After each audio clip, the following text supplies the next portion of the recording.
Kung titignan mo yung pupuntahan, di pa parang malayo. Pero pag lilingunin mo yung pinanggagalingan, malayo ka na. Hindi mo malalaman kung hindi ka susubok. Ang buhay ay isang malaking sugal.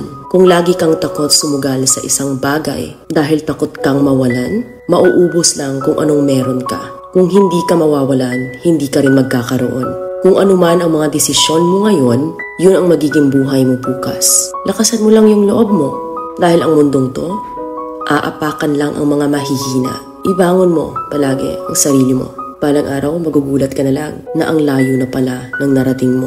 Kahit mabagal ang progress, basta may usad at kumikilos ka, okay na yan. Wala tayong magagawa. Ganyan talaga ang proseso ng buhay. Lahat tayo nakakaranas ng hirap. Hindi natin alam kung hanggang kailan tayo dito sa mundo. Kaya mas piliin mo maging mabuting tao. Ang pinakayaman na maituturing natin sa sarili ay ang ating mga pangarap. Kapag handa kang abutin yung mga pangarap mo, hinding-hindi ka maghihirap.